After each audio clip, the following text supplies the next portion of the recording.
We good? Okay. Okay, ready? All right, good evening, everybody. Today, we have a special meeting of the City Council of the City of Cape May, New Jersey. We are here in the Cape May City Hall Auditorium. It is Wednesday, June 8th, 2022. It's now 5 p.m. Please join me for the Pledge of Allegiance. Pledge allegiance to the flag of the United States of America and to the republic for which it stands, one nation, under God, indivisible, with liberty and justice for all. Under the Open Public Meetings Law, notice of this meeting was sent to the Cape May County Herald and the Press of Atlantic City, and a copy of the agenda was delivered to each member of City Council and posted on the Cape May City website and Cape May City Hall Bulletin Board. Notice is hereby provided that Cape May City Council meetings are audio recorded and video streamed live. Live video streams are posted to the Cape May City website. The City of Cape May is not responsible if audio recording or live video streaming of the meeting is unavailable. Roll call. Councilmember Baldwin? Here. Councilmember Meyer? Here. Mayor Mullock? Here. Deputy Mayor Sheehan? Here. Councilmember Yeager is absent. City Solicitor Gillen Schwartz? Here. City Manager Vall? Here. And Deputy City Clerk Dillon. Here. Any additions or deletions to the special meeting? No?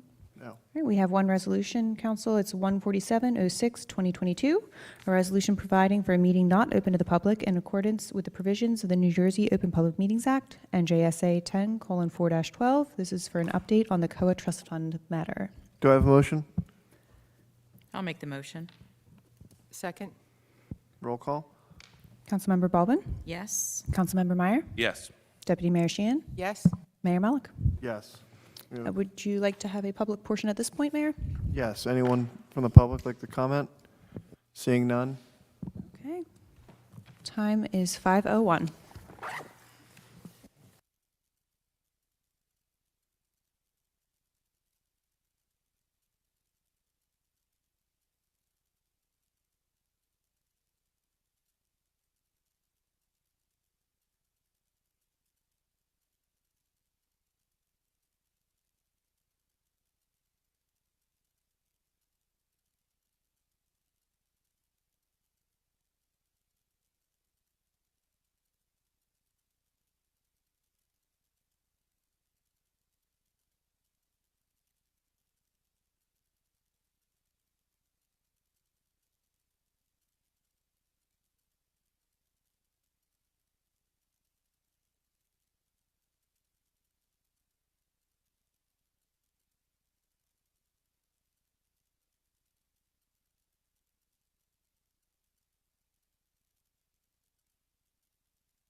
Okay, we're just coming back out of a closed session special meeting.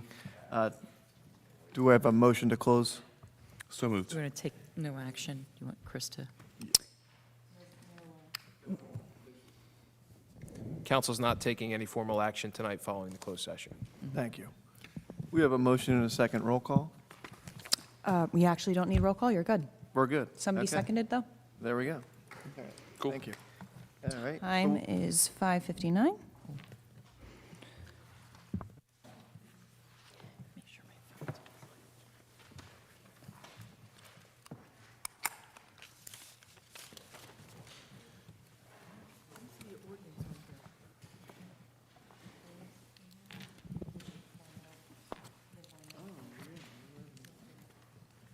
The Environmental Commission ordinance is...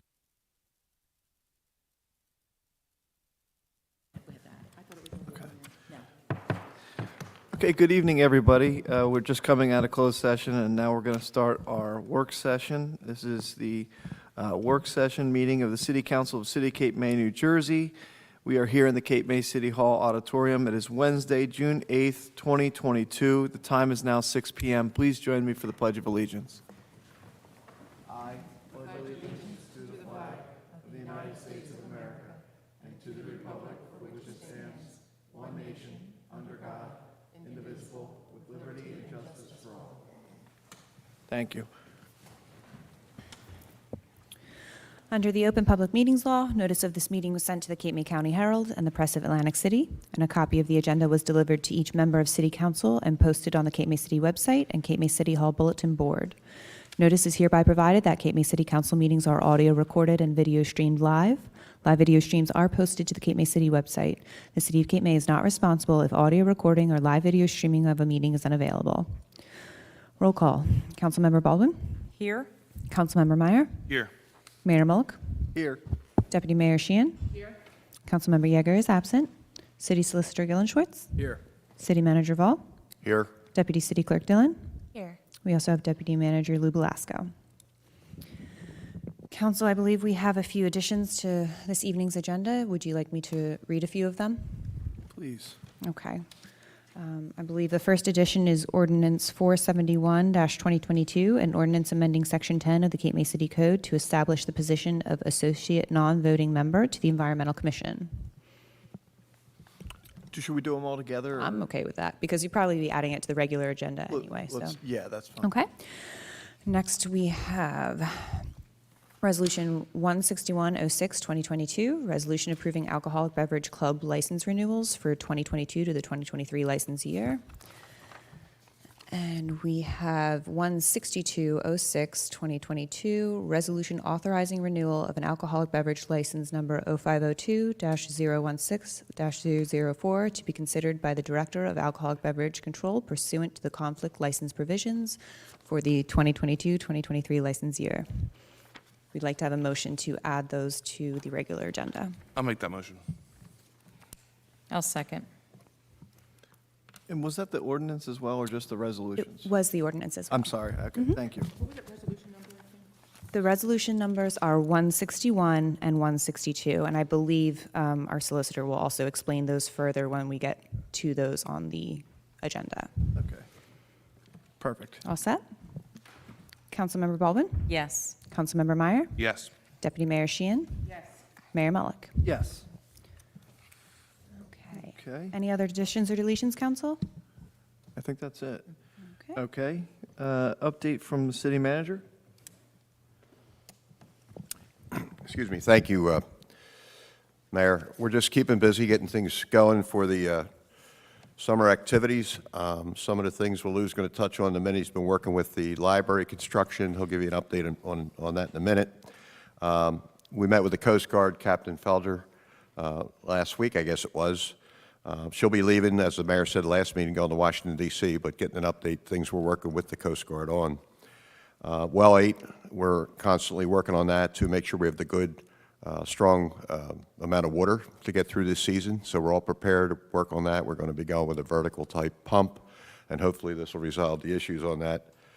Public safety, I met with our counterparts of the chief, fire chief, lifeguards to make sure we have everything in place for this season. Harry Back reported today, I think he gave us the beach coverage, and the beach coverage we're going to have for this weekend. They're still hiring some guards, but at this point we have enough guards to keep our visitors safe. AEA, we had a ceremony, AEDs. I mean, God forbid somebody's having a heart attack and they need to be resuscitated. We had a presentation. It was given to the city down at the Cove, free of charge. We're looking to put more of those visibly in the Washington Street Mall for our tourists, so that God forbid somebody's having heart failure, they can get to it with the proper signage to make sure we direct them to the right place. The jitneys have started over this last week and weekend, and they're doing well. Bob Elwell has retired as the OEM director. He's done a great job while he was here during his term, and the mayor's going to make an appointment tonight. It's a mayor's appointment. Councilman Myers brought to my attention down there at the Cove, which I went down there last night with the mayor, and we looked at Poverty Beach, the restroom down there. The ramp, there's in need of a repair. We went over that with the Public Works Director. They're going to take care of that. And as I've said in the past, we have some talented people that we've hired at Public Works. Just to give you an example, ladies and gentlemen, take a minute when you're out and about over there on Ocean, right across from the mall, right over here by the parking lot, we have our guys are just redoing that whole restroom, the men's rooms, ladies' room. It looks absolutely beautiful. And we just hired a guy in Public Works. He's an electrician, and he's working hand in hand with these guys. So we're going to do the same thing at Poverty Beach. We're going to do some restoration down there. We're going to give it an uplift, clean it up, take care of any electrical issues and any maintenance issues. Minor things like need new mirrors in the bathrooms and some painting and touching up, but we're going to make sure that that gets done for the people in that area. Other than that, Mayor, we talked about restrooms a minute ago down at Poverty Beach. I know Council Member Baldwin's, we've been talking with an architect to start a process to get rid of the one in the street in front of Convention Hall and be moving it up there next to the beach tag office in the future. It's all in the planning stages right now, but we'll have a report once we have everything final. That's it, Mayor. Lou, you want to touch on the... Yesterday, the County of Cape May had the pre-authorized bidders walk through the Franklin Street School. They have pre-approved 6 bidders. All 6 came and walked through the school, promising sign that we will have a number of bidders on that project. The bids are currently out and available. They're due back on July 17th. And they are hopeful to award a contract at their August 23rd meeting at the latest. So you may see some activity over there. Bidders going, there will be another walkthrough next week. So we're moving right along, and soon that project will be started. That's great. Okay, City Solicitor?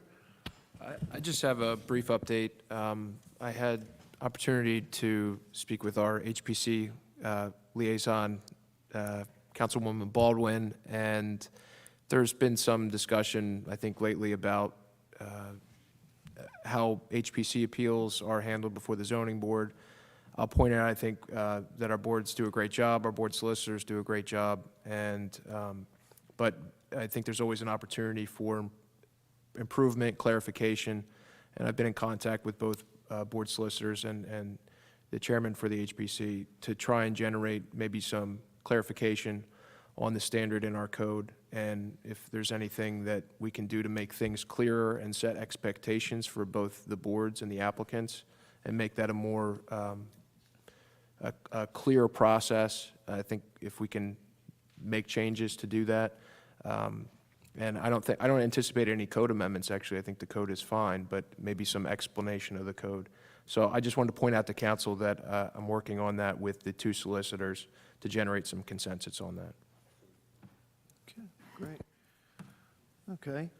Next on the agenda, we have actually mayoral appointments, and this is, first I do want to thank former mayor, former firefighter, former police officer, Bob Elwell, who really did a great job getting the office really in tip-top shape and did a very nice job over the last 16 or 18 months. So I really want to thank Bob Elwell for the job he did. As he explained to me, things are getting a little more technical these days, and he's ready to enjoy, I guess, a little bit more time at home. But in any event, I am proud to announce the new Office of Emergency Management Director as Eric Brzezinski, who's done a wonderful job at the Department of Public Works. And I know he has a team already together that I think is going to be really good. I think I know our Chief Fashaw is already with him, as well as I believe Mike Eck from the firefighters and Colin Smith from the Public Works. So I think he has a really good group of supporters to help out. And also would just mention too, I believe that he did just pass some of those tests that he had to do, and I congratulate Eric. Apparently doing it a year ahead of time, a schedule. So he really Yes, Eric is now graduated from Rutgers. He's now graduated. He's certified public manager, director, supervisor. So we congratulate him and being addressed accordingly. But I know that team will keep us safe as always, and it's an important job, but I think we have a really good group of people ready to do that. So thank you, Eric, and thank you all the other folks involved that are going to be a big help. It looks like now we have a presentation on, I don't want to give it away yet, Jay, so I'll let you take the mic. Thank you, Mayor. I've got a couple members of my commission present, Sue Wickerman and Carol York, and of course Shane Myers, our council representative to the Shade Tree Commission. I want to thank City Council for this opportunity today. Cape May is honored to have received a 40-year commemorative flag as Tree City, USA. There's only 3 other communities in the whole state of New Jersey that have been Tree City longer than we have, and we're the only one in the county that's been Tree City that long.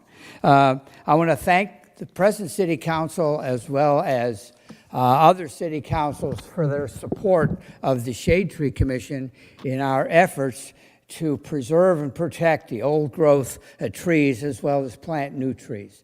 Protecting the old growth of trees that we have on Cape Island, which was never a barrier island, so we had dirt. We had trees that would grow that were not present on any of the other barrier islands, any other hardwood tree that's been put in there recently. We had native trees here for a long, long time, and they're, of course, reaching their potential where they're starting to affect the sidewalks, as you know, and reaching the end of their lifetime, and we're constantly monitoring those as for removal and replacement as necessary. With that, this is not the flag. This is the flag. I'd like to present this flag You have multiple flags in that bag. and ask perhaps that the city consider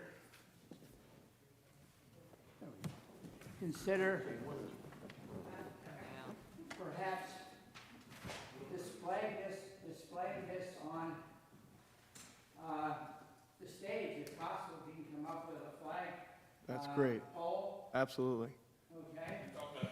Yeah, with council's permission, we're talking about putting the state of New Jersey flag adjacent to the American flag, and then next to our local flag, we'll put it and we'll balance it out on the stage. So we'll get a post for it. Okay, I appreciate that. Again, thank you for your continued support. This was the flag that I had in there too, but this flag is going to be on the float for the 4th of July and Halloween for the Cape May Civil Offense Force.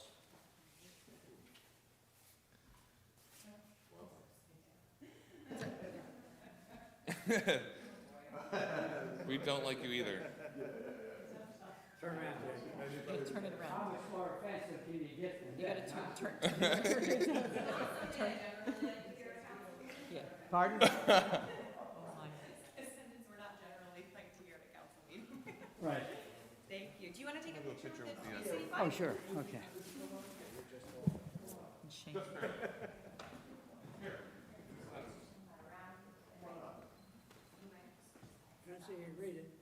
Spin it around, Shane. Yeah. It's so hard with these. Not that high.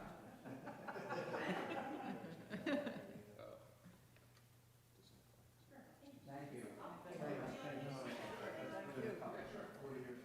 It's hard work. Yes, yeah, we have a lot of people ahead of us. They're always happy when we tell them they can't. As liaison to the Shade Tree Commission, I just want to thank Jay Schatz for all the hard work and leadership of the committee, and Sue Wichterman and Carol and everybody else as part of the commission. They have a really tough job, and part of their job is saying, no, you can't take down your tree. And just the other day, I was driving through town, and they just, now the trees are in full bloom.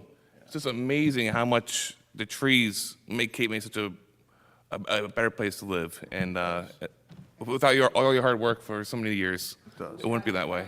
We have to fight the swimming pools and the extensions on property that are encompassing some of the older trees, and we do that every day. All right, Well, thank you very much. Thank you, all folks. very much. And I echo those sentiments. I mean, you go to other shore destinations and no other towns look like our green city. So that's great for 40 years. Okay.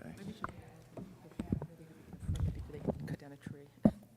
We should have had Jay. Well, speaking of the Shade Tree Commission, if I may, they're talking about becoming more equal with West Cape May's shade tree laws, which are kind of more stringent and more technical when it comes to their applications.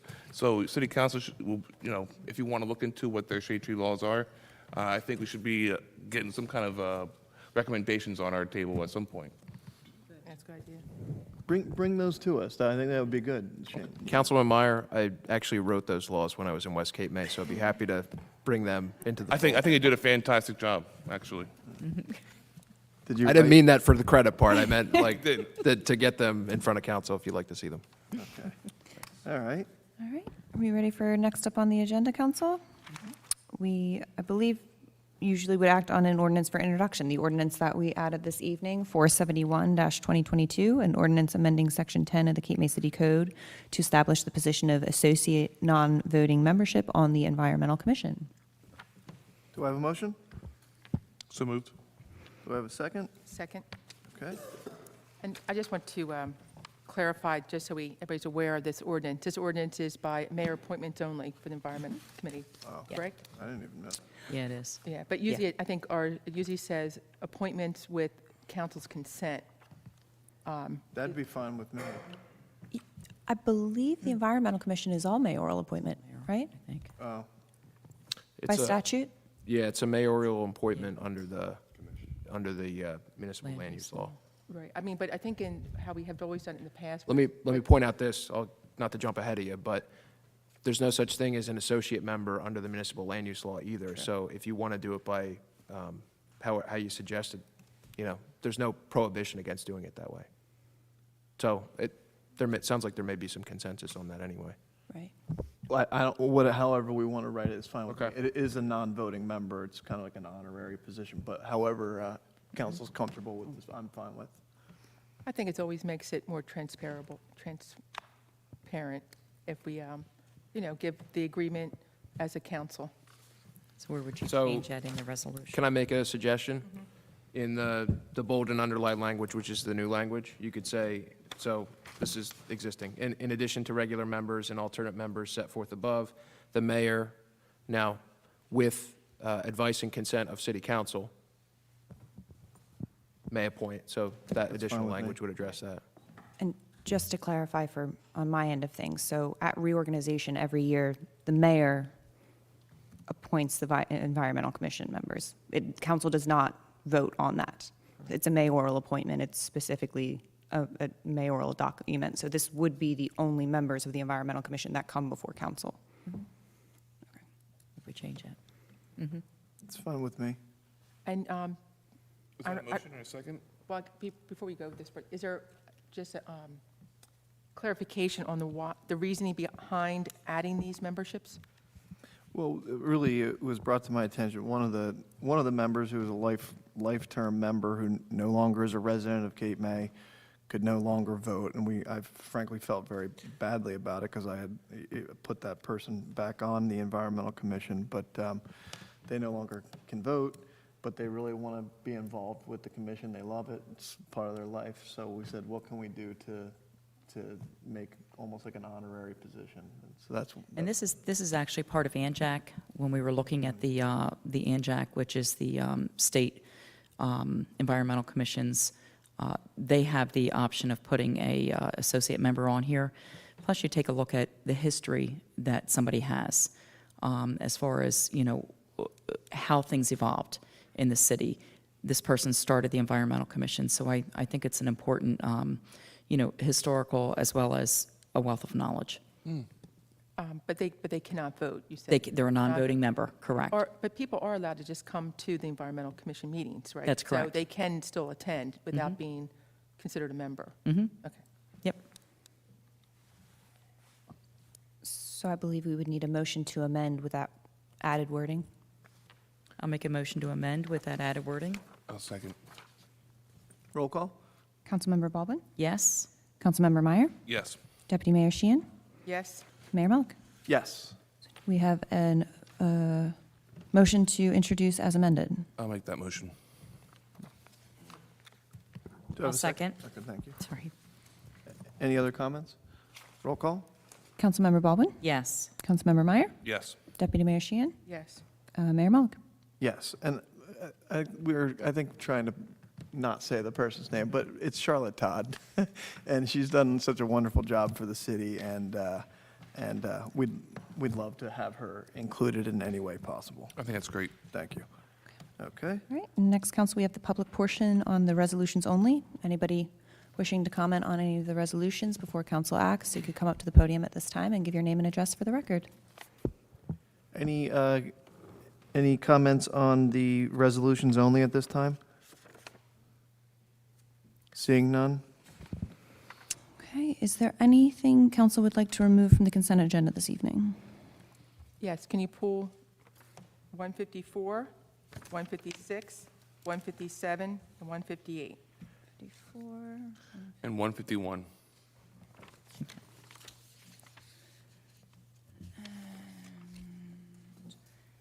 May I recommend that council pull 15506-2022? That's the resolution for the ABC license renewals, as there are some recommended amendments to that. Agreed. You said just 155?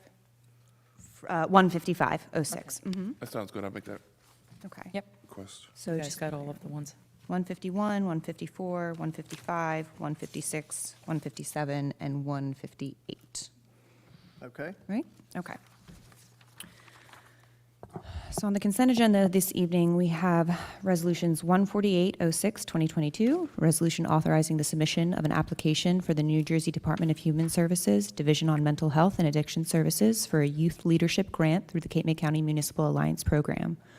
14906-2022, resolution for release of performance and maintenance guarantees for 1263 Lafayette Street, Block 1061, Lot 101. 15006-2022, resolution authorizing the advertisement for bids for electrical maintenance and repairs and HVAC maintenance service and repairs. 15206-2022, resolution authorizing the grant application for the New Jersey Department of Justice fiscal year 2022 COPS hiring program. 15306-2022, a resolution of the City of Cape May to approve member of the Cape May City Volunteer Fire Company. 15906-2022, resolution authorizing the sale of surplus city property no longer needed for public use through govdeals.com public online auction. 16006-2022, resolution for the payment of bills. Do I have a motion? So moved. Second? Roll call? Councilmember Baldwin? Yes? Councilmember Meyer? Yes. Deputy Mayor Sheehan? Yes. Mayor Mullick? Yes.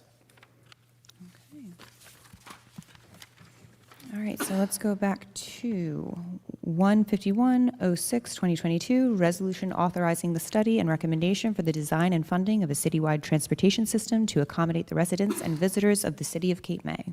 Do I have a motion? I make a motion. Do I have a second? I'll second. Okay. Questions, comments? Anyone? Questions or comments? I have a question on that one, although I didn't pull it off the consent agenda.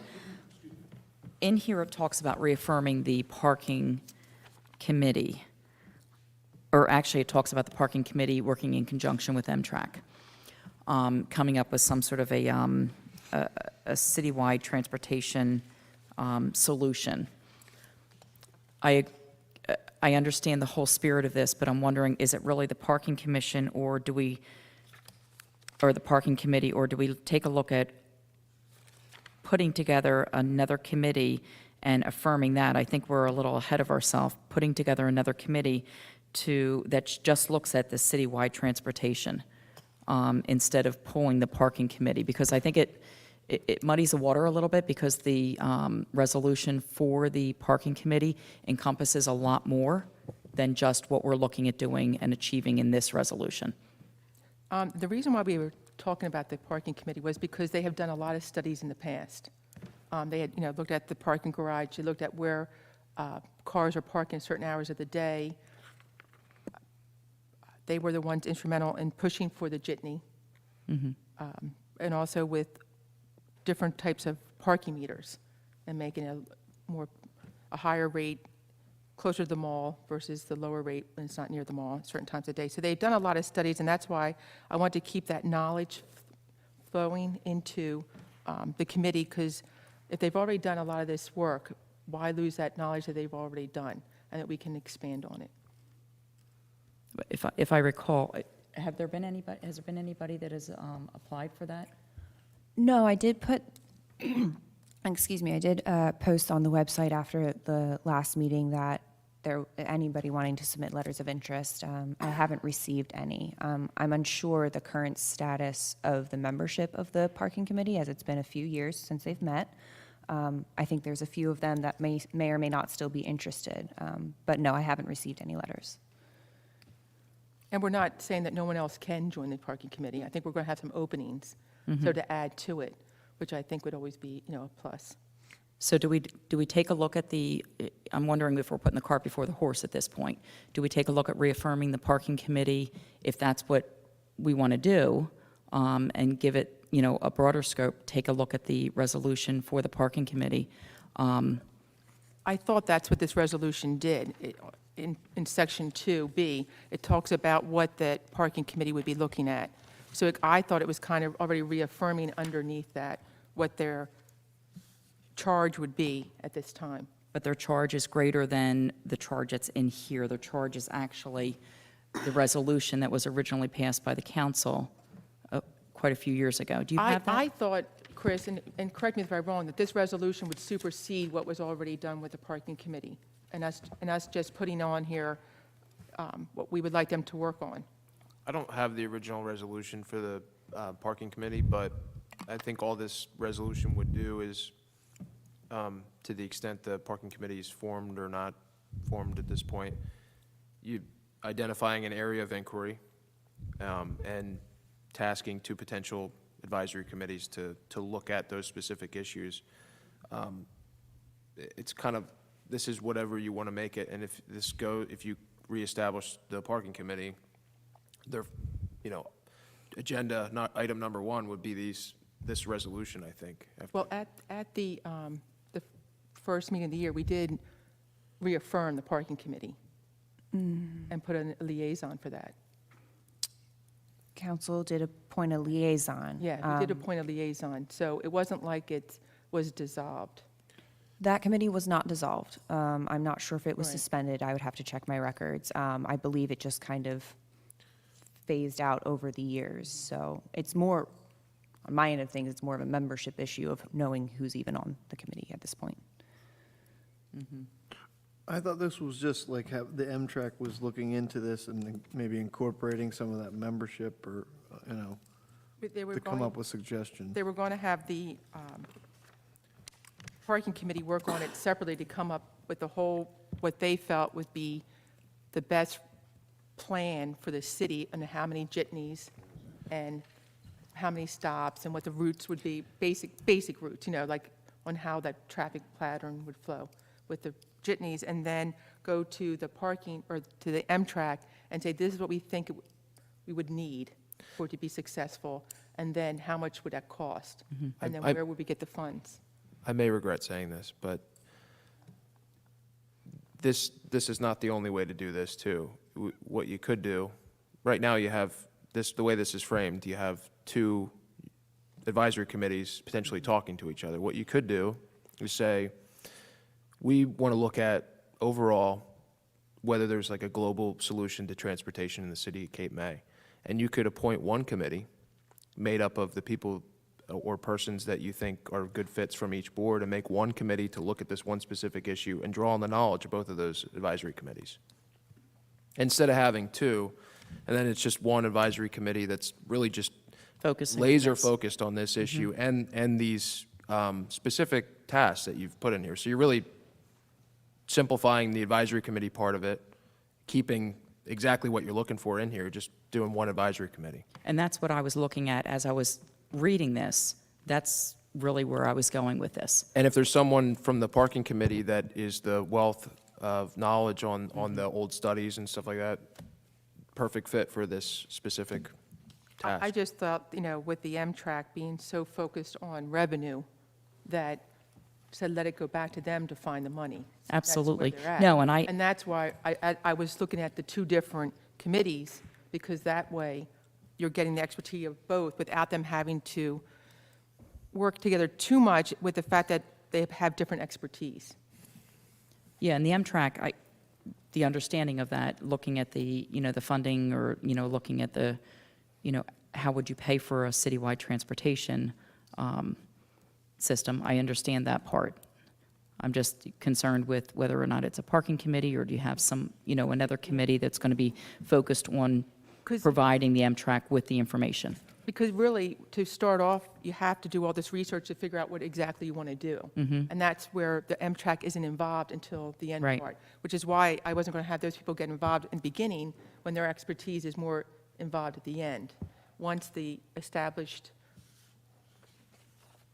transportation system is figured out. I guess Because that's the they're only question. looking is at how- the money part. Yeah, I think that's the question then. How do you, is it the existing parking committee or a laser-focused committee that's going to look at just the transportation issues? Who's liaison to the parking advisory? Okay. No. What was that? I said I had, You are? yeah. Okay. So as liaison to the parking committee, you can put that together and then make your recommendations and go to them track for financing. Right. Okay. Yeah. Would you take a look at the existing resolution and add this to the charge of that? Actually, I would not add it to it. I would just look at this as being the charge. Okay. What's written in this resolution as being the I charge. for take the a look at parking. the existing resolution just to make sure that we're, But I don't think that's where we want to head. We want to head with this as there being their charge. maybe changing it then. Would we have to overwrite, Chris, the charge of the other one? That can be done very easily. Yeah, you just say that the parking committee's assembled, these are the members that we want on it, and they're to be laser focused on what's in this resolution. And nothing else at this time. I like that. Okay. Does that make sense to everybody? I'm just, how are we going forward now? We're going to do another resolution or add this? Do we make a change to this resolution going forward, or do we just No. take it off the table and do a new one? I think just, Well, to be honest with you, I don't want to get the committee together until I know what their task is going to be. that's fine. So let's vote on this resolution and you can, as liaison, you can make sure to get the committee together. Okay. Is that And- okay? Yeah. Okay. And I'll just point out that the charge in here is Cape May City Council directs the Municipal Parking Advisory Committee to undertake the following. So Perfect. that's what you're doing. Any other questions or comments? No. Roll call? Councilmember Baldwin? Yes? Councilmember Meyer? No. Deputy Mayor Sheehan? Yes. Mayor Mullick? Yes. All right, next we have 15406, 2022, resolution regarding temporary open container and public consumption in connection with the Oktoberfest event and the waiver of special event fees. Do I have a motion? So moved. I'll second. Questions, comments? I pulled this for a couple of reasons. One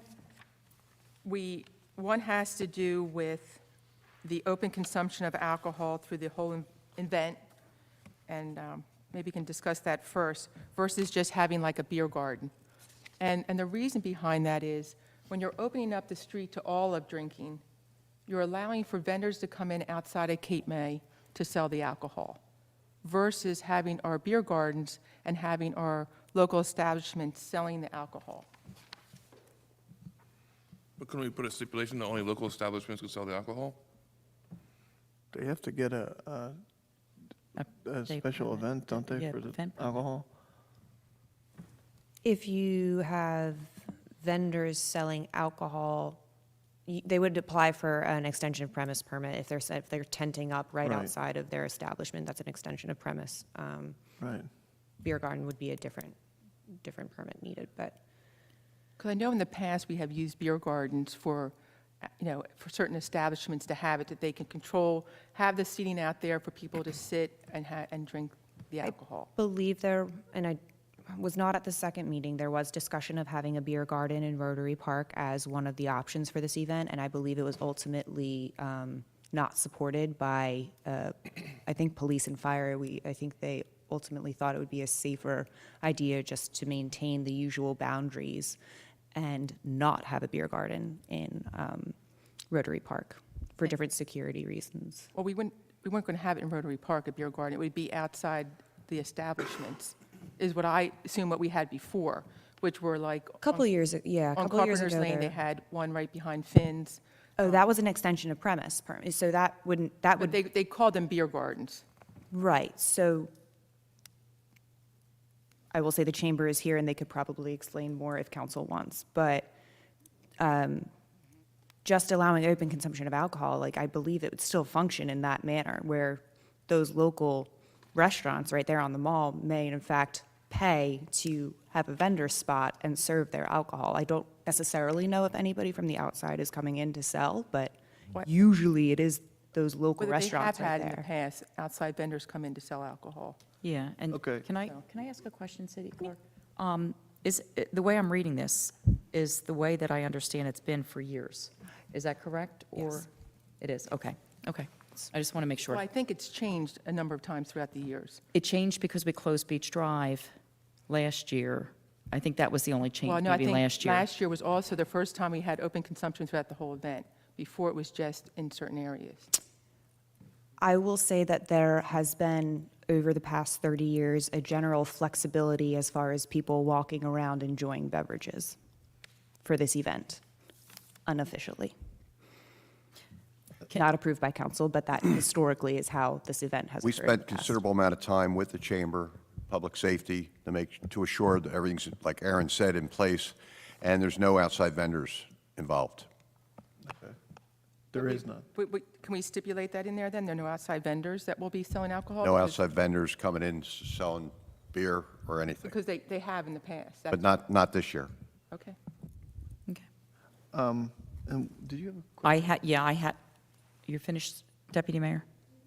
Go ahead, you can make a comment. Okay. If we take a look at number 4 on the second page, it talks about the temporary authorization will expire on September the 25th at 11:59, when the actual event goes until 6:30. I'd like that to change to 6:30 unless there's a concern.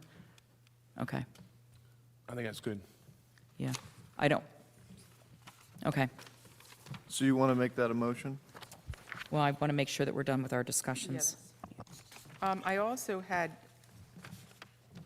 some issues with the fact that they are not going to be paying for the fire, or not, the fire, the police, and the city workers to man this event. This is a big event. There's going to require a lot of overtime for this event, and I think as the chamber, they should at least be paying the cost of the extra help that's needed for this event. We have the MAC that has events, and I'm assuming we're going to be charging them. We shouldn't be, there's a lot that we already do for the chamber. The bus permits, they collect all the money for them. We don't charge them, but I think $1 for rent. And I think when it comes to an event like this, which is being profited on, they should at least pay for the help, extra help that is needed to man this event. Have we charged in the past, or does anyone? In our recent resolution We that have a passed, resolution that- there was a resolution not too long ago. Right. That we talked about any nonprofit, we were going to not charge, if I'm not mistaken, if I recall. So it was an ordinance recently enacted by council. It was just recently effective. So this is honestly our first time procedurally going through this. There are separate application fees for nonprofit versus profit. I believe it's 25 and 50. I don't have it directly in front of me. That's just the application fee. There is a section of the ordinance that stipulates that any costs incurred by the city associated with the events, a la police, fire, EMS, DPW, will be billed to the organization appropriately so that the city doesn't incur any costs. But there is a caveat in that ordinance that any applicant can request waiver of those fees from council, and that is what has happened here. Were there fees in the past? No, this is No, brand okay. new. I didn't There- think so. There were never. Okay. Now, I can't speak to if police has ever charged anything in the past, Okay. but believe to there my was a- understanding, I'm not certain. I believe. Not a special event fee, let's put it that way. Right, yeah, I believe there was a custom and practice of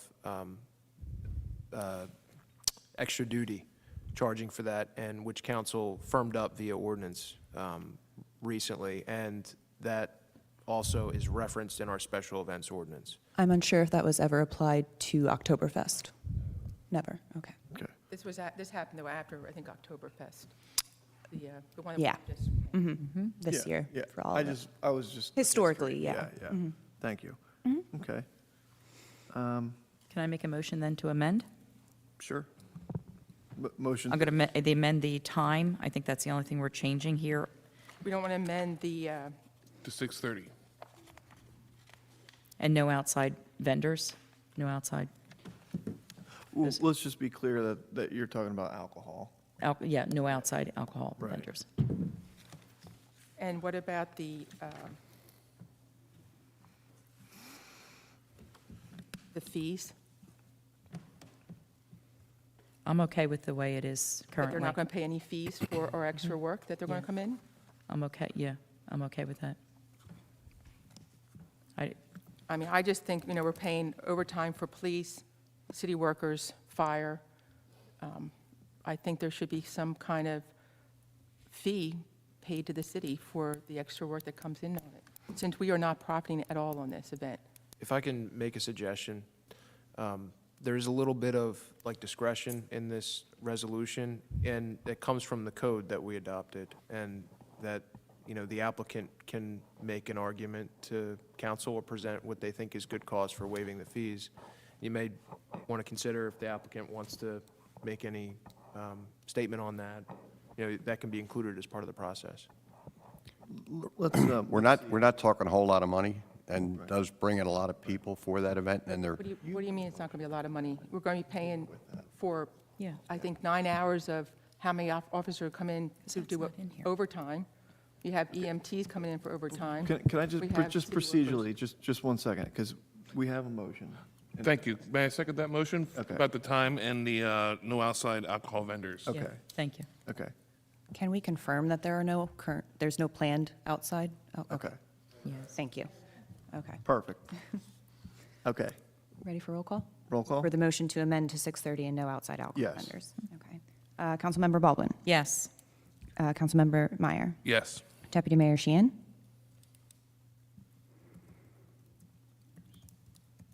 No. Mayor Mulk. Yes. Okay, we have Okay. we have a amended resolution on the floor. Does someone want to make a motion on the amended resolution? I'll make a motion to approve this resolution as amended. Do I have a second? I'll second it. Any other questions or comments? I just want to make a comment. I'm going to be voting no on this because of the fact we are not charging a fee, and we should be charging fees to cover the city expenses for an event that is not a city-run event. Also, I think that alcohol should be contained to the area outside the premises, and they shouldn't be open to walking around. I would like to just say, this is one of the cool little events that we have in town, and I appreciate all the work that the Chamber of Commerce does as partners with the city. Yep. Thank you. I ditto what Councilmember Meyer said. Also, the discretion is, and it's a nonprofit, that's the reason I'll be voting yes on this. And I'll agree with what was just said, and just also add, we passed the ordinance for public, I'm sorry, what we call this, but the public use of space for A special event special application events, ordinance, thank yeah. you. We passed this special events ordinance because we do want to make sure that the taxpayers are not paying for, people coming from out of town, they want to have a party in Cape May. Fine, do that, but not necessarily at the taxpayer's expense. I see this as a nonprofit that does a ton of work for the city of Cape May, brings a lot of money to the city of Cape May, and historically has not paid for this in the past. So I support continuing that history. Roll call? Councilmember Baldwin? Yes. Councilmember Councilmember Meyer? Yes. Deputy Mayor Sheehan? No? Mayor Mullick? Yes. Okay.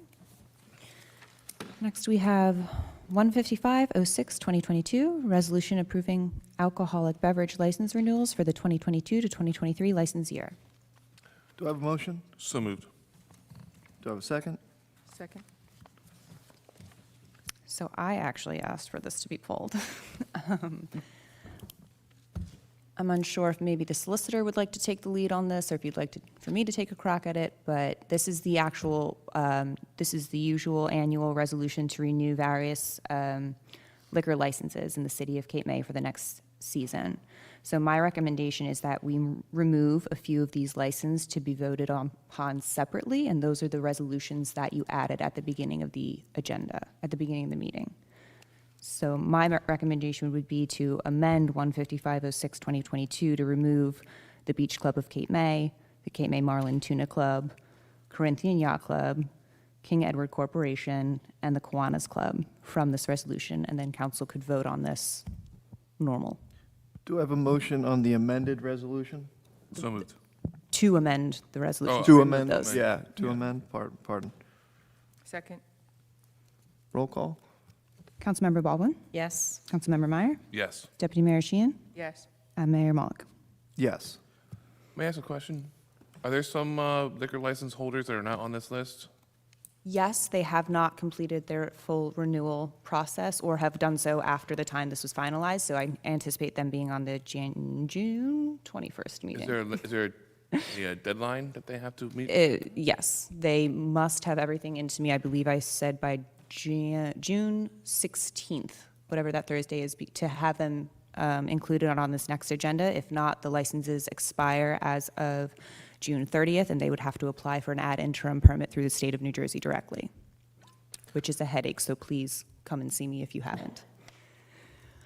One other recommendation I might want to bring up is that I believe council received a letter requesting some amendments to one of the conditions on one of the licenses. I didn't know if you maybe wanted to speak on or discuss that at this point, but it is for Zest Cape May, which was recently transferred from the Taco Caballito license. Any questions? Do you want an That transfer's explanation? Not on at this time. The transfer was, that transfer was already approved by council previously. So basically, we copy and pasted the special conditions that were previously imposed on the previous owner to this resolution, but then the current owner has made a request that they be amended. So the applicants are here tonight. The liquor license transfer was approved. They have special conditions that are basically, this is copy and paste from last year. And the special conditions that were in there previously are, the one that's at issue is the licensee shall provide adequate security from the beginning of Memorial Day weekend through the end of Labor Day weekend, including minimally 4 doormen Sundays through Thursdays and 5 doormen Fridays and Saturdays on each day during the hours beginning 8 p.m. and ending at closing the following morning. The applicant's attorney sent a letter directed to council and the clerk requesting that this be amended based on the operations changing from the previous. Mr. Solicitor, is that one of the ones that we're voting on now, or no? Yes. It is, okay, is. thank you. Where is that located? It's at the, Zest at the last. it's at the very end. Okay. Oh, okay. I don't think I knew it. Zest Cape May, formerly Frog Spring Corporation Taco Caballito. I see it now. Okay. And the proposal in place of that is to, I think the applicants are indicating that their hours are reduced. They're operating more like a restaurant, less like a nightclub before. And I think closing around 10 p.m., the applicant can confirm that, what their hours are. But the proposal is, in place of the old restriction, to have one doorman on Fridays and Saturdays during Memorial Day and through Labor Day. Not So for- let me ask for clarification. On this resolution that we're, and their, I guess, requirements, shouldn't it be stated in the requirements what their closing time is? Because that would be a way of saying why their requirements have changed. Right, well, the dates and times are kind of the basis for why you would make a change at all. These are special conditions that council can add or subtract or alter and change. Right, So- but I guess my concern is that they're saying 10 o'clock now. What's to change later on that they say open till 2? Let me make a suggestion on that, because it seems like this doorman condition worked okay in the past, and I'm sure the police had experience dealing with these issues that may have led to these special conditions. What you can do is, you can change this to say, including minimally one doorman on Fridays and Saturdays, and that would be new language. And then you could say, in the event that the licensee resumes nightclub activities and operates beyond 11 p.m., then the following minimum requirements will apply, and that would be the old requirements. That makes sense to me. So, So do we want to say 10 or 11? I mean, well, the idea, I think, was operating, once you get into the 11 p.m. hour, that's when the nightclub activity I guess begins. my question is, whenever there's live music, would be considered a nightclub, right? Yeah, I don't want to speak for the applicant. Maybe they want to indicate what their hours are and what they're planning to do, and that can inform the decision. Good evening. Just If for you the could just- record, Oh, thank you. If you could please state My your name's name. Lou Russo. I'm the bar manager at Taco Caballito. Currently, our kitchen closes at 10. We do last call at the bar at 11:30. We want the building emptied by midnight. We have no intentions at this point of going into any nightclub activity. We don't want to be part of that scene. Nothing good happens after midnight, so that's why we're trying to clear everything out. I'm sorry, when does the kitchen close? On the weekends, we're closing the kitchen at 10 o'clock. Okay. Why I'm saying is like, going till midnight is almost, at this point, considering it like a bar, right? Because your kitchen closes at 10, and you're open till midnight. What happens between 10 and 12? Regardless if there's music, you're going to be almost like a nightclub, because people are going to be coming in and drinking. Well, it's really not set up like a nightclub any longer, where we don't have the stage with the activity associated with that. And just so you know, we currently have security on from Thursday through Sunday right now because we were experiencing problems with intoxicating patrons coming in. So we put somebody on a door to prevent that from happening. We serve until 10 o'clock. If you sit down at 5 or 10, you're going to need 45 minutes to an hour to finish your meal. So that's why you see the midnight. We're doing last call at the bar at 11:30 so that we could clear that out. Our entertainment is stopping at 11 o'clock. So we don't want to participate in that real. So you are having entertainment then? That's correct. We have entertainment comes on usually in the area of 7:30 to 8 o'clock, ends at 11 o'clock. Okay, I guess my question to council is, what are we considering, I guess, a nightclub? Anything that goes after? To give you an example, I think before, and I don't know if you were there, sir, but I think they used to do 9 to 1 music there. A lot of times prior with cabanas, we would have the entertainment come on at 10 o'clock p.m. and it would go till 1:30. And that's when we had, well, that's why the restrictions were put on the license to begin with, because of the problems they were experiencing there with the calls for service and, you know, the associations with all that. can I ask a question about how it's currently written? This is requiring 5 doormen Fridays through Saturdays? Yes. Yeah. I mean, they never had that. I mean, Well, then they maybe have been violating, my Condition. point is, this has been violated for Yeah. years. unless one of them was in the bathroom and you didn't see him, yeah. It's difficult getting that number of responsible. That's a lot. When we were operating as cabanas, it was usually we had three or four, we'd have two on the door, then we would have a couple inside the facility itself to monitor the crowd, the activity. Because we had problems where people would get in of age, they would sneak to the back door, open up the back door and allow underage in. Right. So we would make sure that we had enough people on to monitor that situation. And with Taco, even last year, we had 0 security. Sir, can I ask, I'd like to hear from our police chief, because I'd just like to ask him about his opinion on the security, if you would mind, and you could certainly respond. Chief? I mean, ultimately, we want to make sure we have a safe operation from the city standpoint, of course. How are you, sir? Thank you for coming. I absolutely concur with this idea. During COVID, all of our bars throughout town stopped at 12. I can go back and show you records of less problems on the mall, less fights, less calls for service. This is an absolutely great idea. I would love for other bars to follow suit with this. The witching hour past 12 o'clock is my baddest hour, worst hour. Things on the mall get damaged. Along that Decatur Street, assaults, they have risen. We had several assaults outside of there. There was a time there were five bouncers needed at Cabanas. There was 2 in the back. You had Matt, big Matt, tall Matt, working the front door. It's definitely this is welcomed by the police department.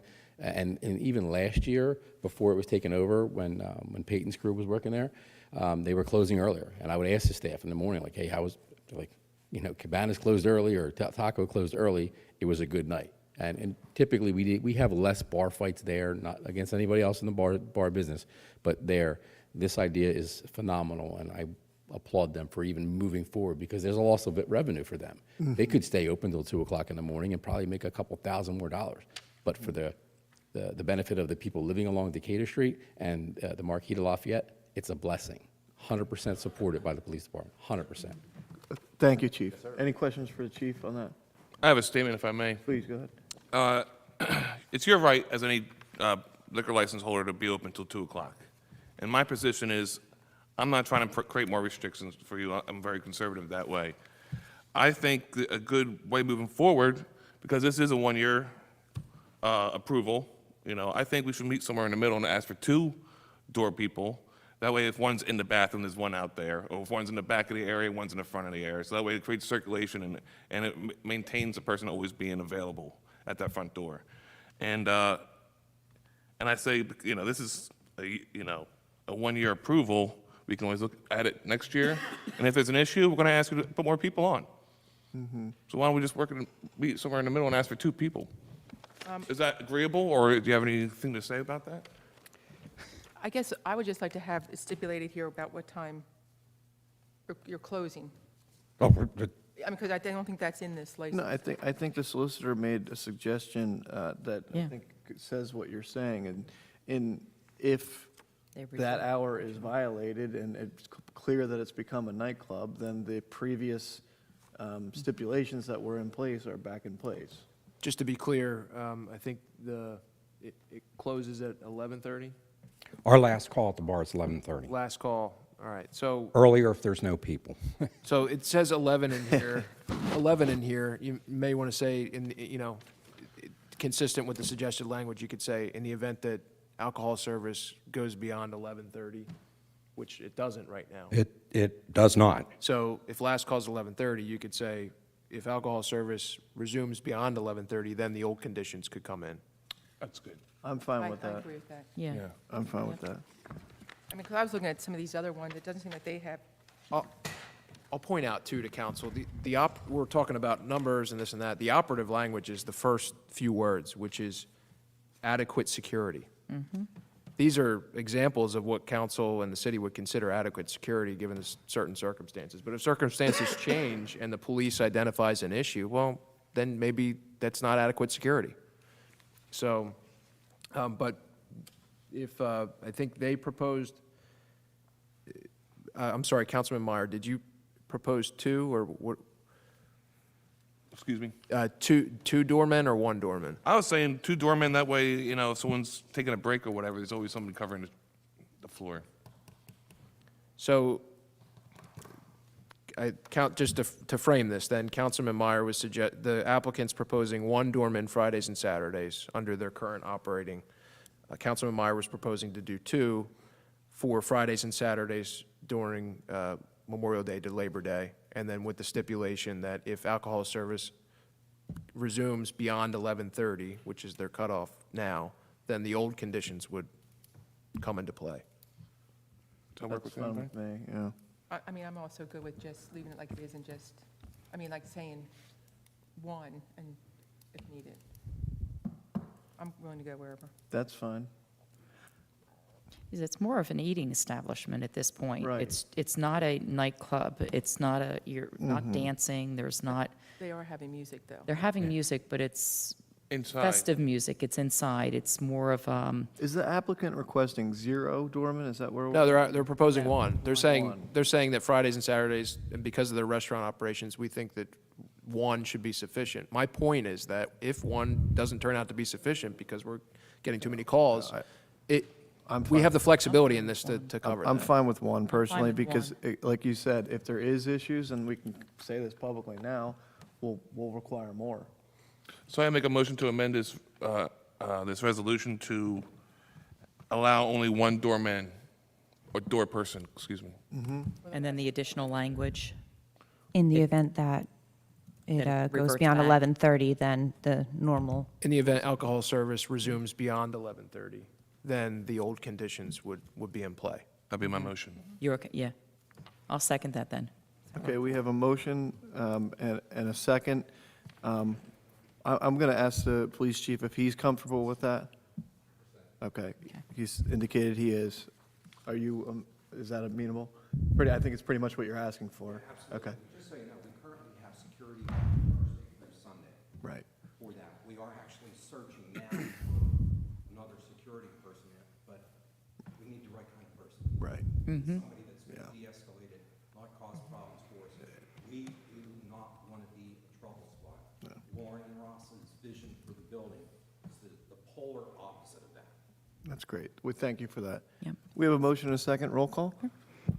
Councilmember Baldwin, Yes? Councilmember Meyer, Yes. Deputy Mayor Sheehan, Yes. Mayor Mullick. Yes.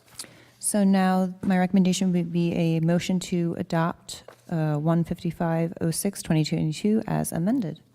I make that motion. Do I have a second? I'll second. Roll call? Councilmember Baldwin, Yes. Councilmember Meyer, Yes. Deputy Mayor Sheehan, Yes. Mayor Mullick. Yes. Okay. 15606-2022, resolution of the City of Cape May authorizing change orders number 1 and 2 for the contract with Charles Marandino LLC for the reconstruction of Pennsylvania Avenues, phases 3 and 4, which is contract M25. Point of order, excuse me, clerk. Are we supposed to vote on those other license holders separately as well? Yes, but we did add those as separate resolutions to the regular agenda, and they're numbered later on. If you wanted to tackle those right now, I'm sure we could, or at that time when we get to them. Let's do that. Let's wrap it You up. want to keep it going with liquor licenses? Yeah. All right, let's go. So that is going to be 16106-2022. This is a resolution approving the alcoholic beverage club license renewals for the 2022 to 2023 license year. And just to be clear, it is not every club in Cape May. We just separated the clubs from that giant list of liquor license holders to be voted upon separately. Do I have a motion? I'll make a motion. I'll second. Roll call? Councilmember Baldwin? Yes. I think we have an explanation and some abstentions that we should recommend for the club licenses, correct, Chris?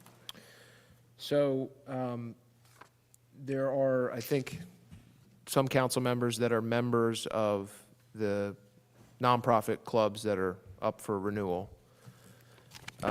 These are not specifically carved out as not required to be sent as conflict license to the director of the ABC. There's a specific statutory provision that says you do not have to do that. then that just reverts to general decision-making conflict principles that would govern any decision of council. Now, the problem with, there may be some members that are members of council that are members of these organizations that would result in council not having a quorum for decision-making. And in that case, the rule of necessity, which is a court-recognized principle, meaning that sometimes the conflict is outweighed by the need to have a decision by the governing body, because we can't leave people without decisions being made. And I would, in this case, I would further weigh that with the level of the conflict and the risk of there being a non-impartial decision, which I think is very light in the context of these nonprofit organizations that are organized for charitable, fraternal, it's just such a remote conflict to begin with. And to leave council and the city and these applicants without a decision just for that reason, I think is not a way that the city should proceed. So, Okay, and I'll just add to that, we're being, I think, even extra cautious, because over the years, we've had this all in one resolution.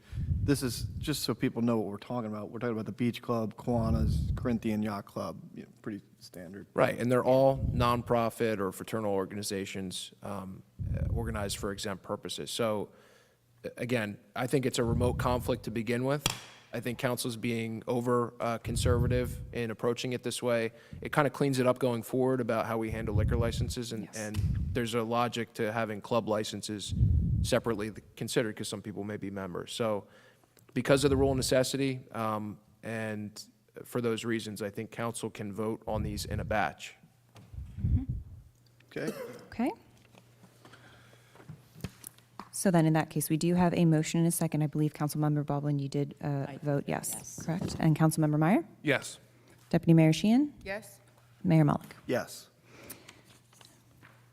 And next we have 16206-2022. This is the resolution authorizing renewal of the alcoholic beverage license number 0502-36016004 to be considered by the Director of the Alcoholic Beverage Control pursuant to the conflict license provisions for the 2022-2023 license year. And this is for the King Edward Corporation license. So I don't know if we want to make a motion first, but. Go ahead.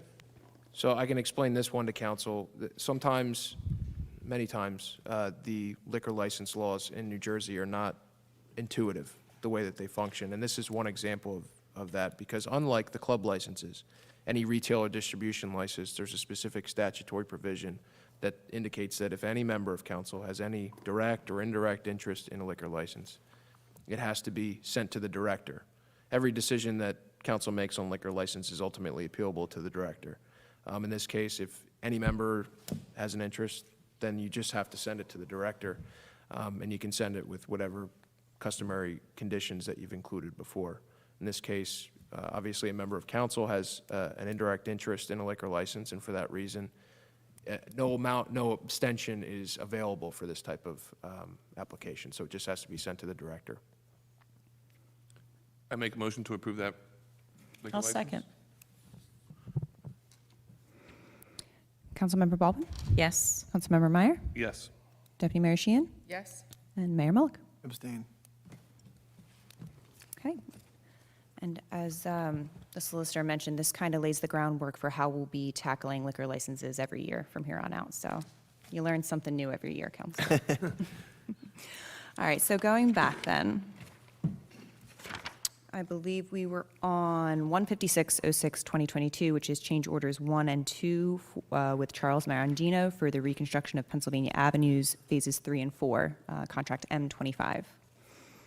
Do I have a motion? I'll make that motion. Do I have a second? Second. Okay, questions, comments? I pulled this only because I guess there was, two change orders for this, 1 and 2. One, I guess, I'd just like some clarification on, we're getting charged $2,700 because a delay in shutting off a water main. Is there a reason why we weren't able to shut down that water main for them at that time? This goes back a ways yeah, before my watch. I'm not aware of it. All I know is Charlie Marandino, excuse me, is a really good guy. And he's the one that's done a lot of work for us. We're going to be doing more work over at the Transportation Center that has been started, and the man's due his money. So this goes back a while, and we're just approving these change orders after the work? That's what I understand. And The work was done this- with a prior engineering firm. And was this reviewed by our engineer that these are, I guess, the proper reductions? Did anybody review this bill for reductions and additional work? Mott McDonald reviewed them. They're the one that had to sign it because they were associated with phases 3 and 4. Correct. Their signature, they signed off on it, the back page, 5/24/22. Because I see the change order, but I didn't, I see McDonald. And then we would have to sign off, and there's no one signed off on our end. That would That's occur because- after council would take action on this. That would be council. The mayor would sign at that point. It's owed money, and it's a shame because it's old. I think, a couple meetings ago, we paid a $100,000 plus bill for our water bill from 2019 that wasn't paid, and this is another bill from Pennsylvania Avenue that we spent a lot of money on, but our understanding, and it is signed off by the previous engineer, but it's signed off by the engineer, that he did the work and we owe the money. Well, right, because I guess why I'm asking that is because the date is 2022 for Mott McDonald. And I didn't think he was working for us at this time. No, it wasn't. So I didn't know how he could sign off on. Because they had contractual obligation to close out phases 3 and 4.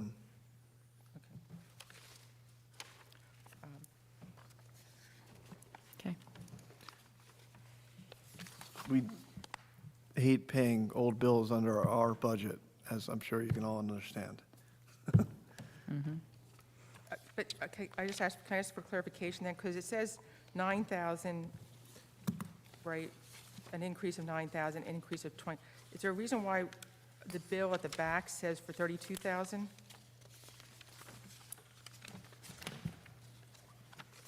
In the bill list? No, right here, the back page, it says that it's for a payment of 32,000, yet the resolution only calls for, 12,000.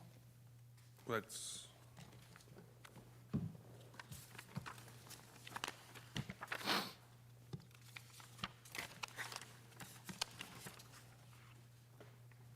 I just don't want to have another bill come through for us to pay more if it's not the correct amount. I hear you.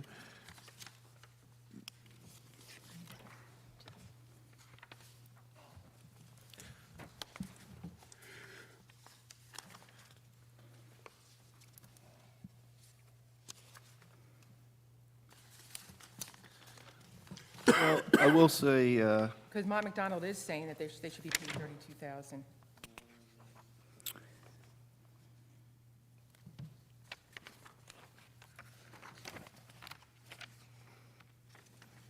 Should we pull this and get clarification? I think we probably I just don't should. think we're approving Yeah. enough. No, I understand what you're saying. And actually, to be honest with hope you, we are. I didn't see that 32 until just now. Yeah.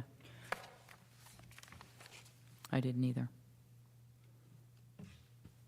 I wonder if there was money owed not associated with these change orders? 'Cause I would- Right. And I this is think- the final payment application, so this is just including those change, potential. But your question is, okay, but what are those other amounts and what's the Right, explanation right. for them? So you could easily envision, like somebody explaining, and then how do we get to 32? Yeah. Was it a previous invoice or non-paid, outstanding invoice or something like that? but what was on the resolution is what was agreed upon between the contractor and the finance office, right? I don't know, 'cause this right here says this amount. Yeah. In other words, there may be authorization for the other part of that gets us to 32, just hasn't been paid. I just don't know that, though. Right, right. And it's not clear It's from, not clear. No. I'd like to make a motion, then we just pull it and get Yeah. clarification. Yep. Yeah. To the I agree. July 5th meeting? I'll Motion- second. Motion to table? Yeah. Second? Yep. Okay. Roll call? Councilmember Baldwin? Yes. Councilmember Meyer? Yes. Deputy Mayor Sheehan? Yes. Mayor Mullick? Yes.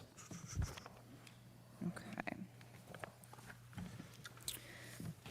Next, we have 15706, 2022, resolution awarding a contract for professional engineering services to Collier's Engineering and Design for extension of the seawall from Madison Avenue to Wilmington Avenue. Do I have a motion? I'll make that motion. Do I have a second? Second. Questions, comments? I pulled this one because I was actually attending the meeting when it was through Mott McDonald for the extension of this seawall, and we got a grant for the Phase 1 part of it. There was a lot of work done on that Phase 1, and I just don't understand why we're now looking to put more money into this Phase 1. And I guess I also want to bring up, this project is going to be roughly $50 to $100 million. And is this a project that we want to keep throwing money at if we're not ready to put it in the budget to extend this seawall? We're looking at doing almost $300,000 for Phases 1 and 2 for this project that I just don't see the city going forward with this project at this time when we need a desal that's going to be a couple, $10 million or more. I'm gonna ask. Can I ask a question of Mr. Blasco? Mr. Blasco, the Phase 1 and 2, are we, I know we have the grant for Phase 1. Where do we stand for Phase 2? And should that be in this, or? Phase 2 is still a couple of weeks away from being authorized, or a couple of weeks away from finding out if we are awarded Phase 2. And it's at the bottom of the resolution. There's language in there that Phase 2 will not be authorized until FEMA grant documents have been executed. Okay. So we are safe there. I did have concerns before about us not having the funds in place, but this resolution takes care of that concern. Okay. So this would cover the $268,000 for Phase 2? Will the grant cover all of it? Not all. Is that the question? I won't know until we have the award letter. Because in this resolution, there's also, on the second page, the first whereas, there's a lot of things that are not covered by this scope of work that's being done, that's going to be extra charges. And so what we see here is even going to be added on. Anybody that comes to the meeting that's additional charge, That's field spelled out in the surveying, there's contract. a lot of additional charges to this. Yeah. And, I think as a council, we should maybe discuss what is our plan moving forward, because this has to be approved by HPC, not only within the city, but also with the state level. The SHPO has to be approved because of the Victorian homes that it's in the vicinity. So it's in the historic district. Right now, we do have the seawall that's concrete that's currently there. And I think as a council, maybe we should look at just extending that concrete seawall. And if we're all agreeing with that, why are we doing a study to redesign a seawall when we all, I think, maybe as a council, we can come to an agreement on what we are looking for in a design so that we can streamline this process, and if it's something we want to do and the cost of what it's going to be, that we can move forward with it. Because I was on a lot of these meetings with Mott McDonald's group, and it was, some of the ideas were ridiculous. A two-tier seawall, with a big wall and be center that if you were walking down the boardwalk, you couldn't even see the ocean. No, I agree. And these rocks that were put there, it's my understanding that they dug down 15 feet or more before they put these rocks there. And then there's concrete and stones poured in between it. So we're not looking to move these rocks. No. So I think we maybe have to put some clarification on what we're looking to do with this grant money so we can streamline it and actually get something in return that council would be happy with in building in that area. Well, I agree with that, because, look, I'll say, I think might be a little bit nervous from the interaction with previous engineers, because I can tell you, well, I sat in on some of those Zoom meetings at the time, and it was like more and more squares were sitting in on these meetings, and I knew we were paying every single one of those squares that were there. Some of the people said absolutely nothing for the entire meeting, and I'm thinking, these people aren't even paying attention to what we're talking about. I mean, so I think there was a very negative experience there. But we have a grant with a significant amount of money to continue the research and doing this. I totally agree that council should be pushing the direction that it goes. The second phase, our understanding, is going to be funded. If it's not funded, then we don't have to pay the firm. But we did put out an RFP to hire an engineer, and this is the engineer that did respond to that RFP. And again, my understanding is the grants will cover a vast majority of these costs. But I totally agree, and I think the Seawall task force committee that gets together should be directing the way that this goes. It shouldn't just be off the rails engineering. And I think the comment that you made, I totally agreed with, and frankly said that to Mott McDonald. Everybody's used to the seawall that already exists. HPC can deal with it because it already exists. What do we look about just expanding that down toward the Army Corps of Engineers project? Because remember, the Army Corps of Engineers are, do we have an updated start date on that yet? No. So it still may be a year or so, but at the corner of Wilmington there, it's going to be 300 feet each direction approximately. So we do want to look at if we're going to connect into it, so we have to hire an engineer, and again, we have grants to do so, but I do totally agree, we don't want something to go off the wall and two-tiered system that HPC is never going to approve. And frankly, that's why we didn't continue with that. But we did put out the RFP, we did get these folks in, and obviously... Well, I do have questions about the RFP, because I don't remember council approving this RFP. Was it approved? No, and as I indicated last meeting, an RFP for professional services can come through the city managers just to get a sense of, here's the project, and they can submit a proposal. And then it's up to council whether you Because award why it. I'm asking this is that this Collins isn't even on our engineering pool, right? So not on our engineering pool. And I think somebody on our engineering pool has actually done work on our seawall in the past. So it would be beneficial to the council to actually hire a firm that has actually done work on our seawall. Or do we ask them to give a proposal for it? Because there's a lot of expenses that are not covered. And to me, that should be at least put out there to other firms for the cost, since it's not including a lot of the items, which if there was an RFP, to me, that would say that a lot of these items probably would have been included. And that's why I was asking what the RFP included. This is a living document potentially. So if you want to say, give me your best price and don't charge me for mileage and printing documents, I mean, you can say that. Well, I would like to have other engineers have that opportunity.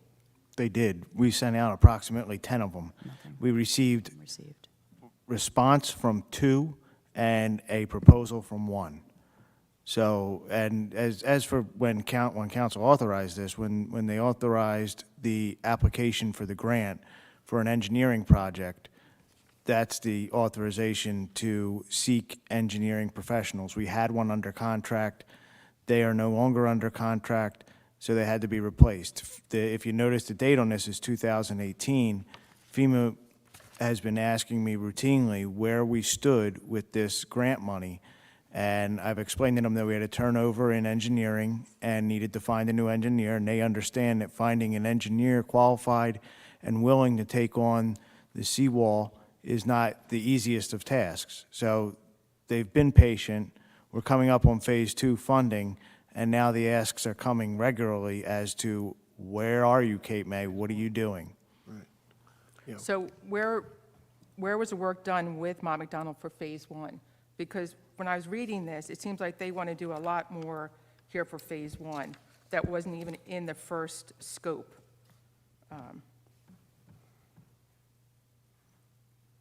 Right, what part of their phase one is 3 alternate plans for seawall improvements, right? Well, as a council, if we already have a design in place, why are we having them do 3 designs? I don't think we do. That's what I said right here, they want 3 No, they're designs. going to give us 3 alternatives designs. Hey, can I make a comment? If anybody has seen a map of Cape May, Wilmington Avenue, where at that corner is the closest to the ocean. And, you know, the water has gone over there before. If you've ever seen the photographs of the Wilmington Avenue sign with the sand all the way up to the top. And also, if you ever see the elevations, if water goes over that corner, it will make its way all the way to Frog Hollow. That's how the slope is. I think it's very important to just at least start with this phase one. And phase one is a scoping study to analyze potential and known hazards facing the Seawall project, including threats caused by coastal erosion, climate change, and other storm surges. Collier is proposing to use the best available data, flood hazard maps, sea level rise projections, and other tools to assess hazards. It's important to have these hazards, and it's important because when this came up a couple of years ago, and we were talking about a 20-foot high or a taller wall, no one's going to be happy about that, especially the property owners in that area. This will give us an opportunity to see multiple designs that we as a community can work on together. And then, once we have this phase one started, we could potentially ask for more grants as well. Just so you know, Shane, this is not for that wall. This is from Madison Avenue down to Wilmington.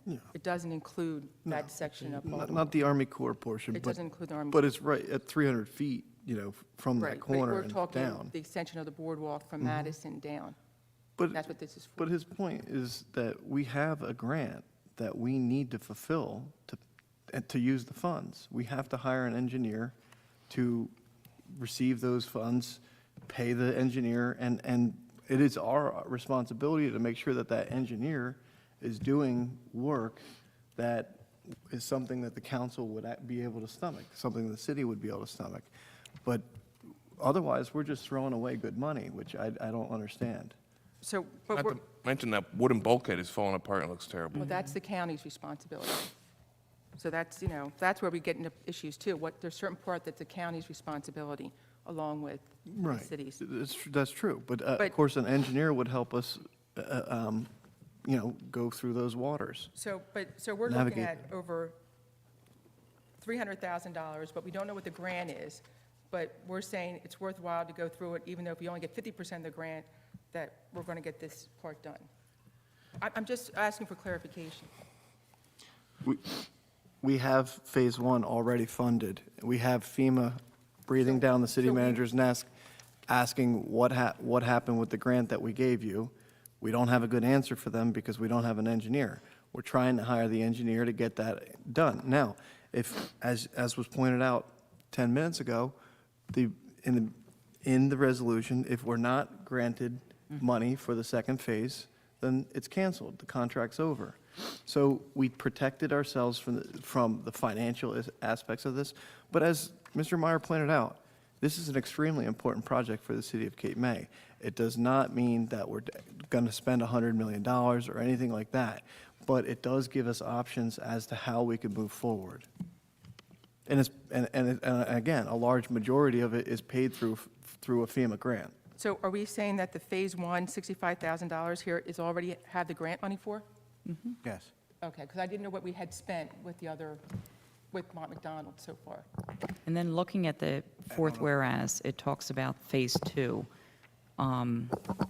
that won't be authorized until the FEMA grant documents have been funded. Well, it doesn't say that, it Funding. just says money, it doesn't say that we have to get Right. a certain amount. My question with Phase 1 and Phase 2, this contract from Collier's basically is a combination of both Phase 1 and Phase 2, and I think either city manager or deputy city manager. Have Collier's been, have you notified them? Are they okay with the way that this resolution is drafted, that they know that it's only Phase 1 at this point? Yes. Okay, because it's all encompassing as far as the contract is concerned. Okay. So, but, or do we have to specify how much that Phase 2 grant money is? If we go and get 10% of it, is that going to be enough for them to proceed with it? Or do we have to specify that there's a certain amount of money that we get for this grant to proceed? Phase 2 will not be authorized until FEMA grant is funded. Let me It just, says until they have been executed, so if Yeah. we don't feel that FEMA is funding the project at an acceptable rate, then we just won't execute the agreement. The language in the resolution is actually from their proposal. They acknowledge in their proposal that Phase 2 is not going to be authorized until funding is executed. Right, but how much funding is my question? It doesn't say unless there's funding, so if we get 10%, Then we don't execute the grant. but Right. it doesn't say that. So I'm asking for Can a we clarify clarification that? of what the number is The funding proceeding for. under this, the Can it funding come could back be to $1. council? If- Right. Can it come back to council then at that point? That's what my request would be, that we take a look at it again and say, is that enough funding for us to proceed for Phase 2? Or is it going to be say, well, we got the grant, we got to go through it with no matter what the funding is? So normally, council would pass a resolution authorizing the city to apply for a grant, and then once we apply, we'll get a grant letter, and then council could pass a resolution accepting the grant. and FEMA. If let me council just- doesn't accept the grant, then we don't execute the documents, then Phase 2 doesn't happen, and we don't pay Colliers. Thank you. And Okay. FEMA does not give out $10,000 grants, just as a matter of fact. They don't give out a $10,000 grant. They give out 200,000, they give out 300,000. I mean, that is what FEMA does. So I just want to be clear that this allows us to not go to Phase 2 already within this resolution. Okay, I think we've talked Yep. about this a lot. We have a motion and a second, roll call?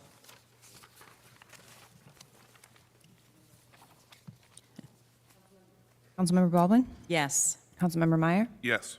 Deputy Mayor Sheehan? Yes. Mayor Mullick? Yes. Okay, believe that counts for all the resolutions. Any old business count? I think I pulled 158. Yeah, 158 was pulled. 150. Apologies, 158. 15806, 2022, a resolution authorizing the city to award a contract to a state contract vendor, Buyer Ford, for a 2022 Ford F-250 for the Public Works Department in the amount not to exceed $51,955.50. Do I have a motion? I'll make a motion. I'll second. Thank you. Questions, comments? For this truck at 51,000, is this part of the bond that we're bonding? This was, I believe, at last year's Capitol. So we're not going to be bonding for this truck? Why I'm asking for is, we're not bonding for a $51,000 truck, but we're bonding for a money counter for $1,500. I'm just not understanding what we're bonding and not bonding for, and that was why I was asking. Because to me, this would be a perfect item to bond for. I agree. Okay, but can I just say this? That's a perfect question to ask our CFO prior to the meeting. I have to say it. That is a perfect question to ask prior to the meeting to the CFO. If you really are concerned about that, do that, ask him and get your answer, and then we can move forward. We have a motion and a second. Roll call? Councilmember Baldwin? Yes. Councilmember Meyer? Yes. Deputy Mayor Sheehan? No. Mayor Mullick? Yes. May I ask a question, Mayor? Yes, sir. Do we pass a resolution selling our boat? I Yes. think, We did pass that. Can I bring that up now? where are we at here? I feel like I missed the opportunity to vote no Can we for do that. that under old business? That's fantastic. Thank you, Mayor. Did we go through all the, okay, we are in old business, so, Old business. Okay. sorry, I still had the resolutions we passed. Do you want me to? Yeah. Okay, so back, and I think it slid by us all, back April 5th, our meeting, we passed Resolution 114-04, 2022, and this was surplus property to go to the gov deals. I would like to amend that resolution, because within that, it really wasn't entirely clear, but we have a 2016 19-foot Carolina skiff boat that was included in that. I think, and I spoke to the city manager and the deputy city manager about it as well, and I think we need to take a little bit of time out just to take a look at it. We now have the harbor master, that's a possibility. We have fire, we have, the beach patrol, police. I mean, I don't want to be hasty and quickly jump to eliminating something, sending it to GovDeals when we have other areas that we could possibly use that in the city. City manager doesn't disagree. Okay. Good. And also, Plus boat values have gone up pretty extensively since April, so. Yeah. well, and also, we don't have a replacement for it at this point in time to get rid of Right. it as well. I think there's a lot of potential for emergency use of this that we can't really think of on hand, possibly, Yeah. But this is the boat that's been sitting in the city yard. I think so. I think so. It's in the city yard? This is the boat that's been sitting in the city yard for a number of years. Yes, ma'am. Okay. Yeah, and I guess to do an evaluation, so I would like to amend that, to remove that from GovDeals, from that resolution. I'll second that motion, if we can do that. I'm sorry. I can make a suggestion. What you'd be doing effectively is rescinding the authorization for that specific item that was identified in that resolution, in order to, and then that would be funneled as a direction to the city manager.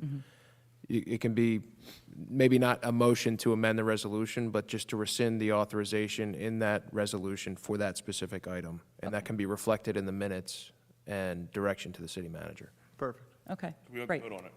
Well, yeah, you should vote on it, but framed as that way. Okay. Okay. I'll Mr. make that Gillen? motion. I'll second that.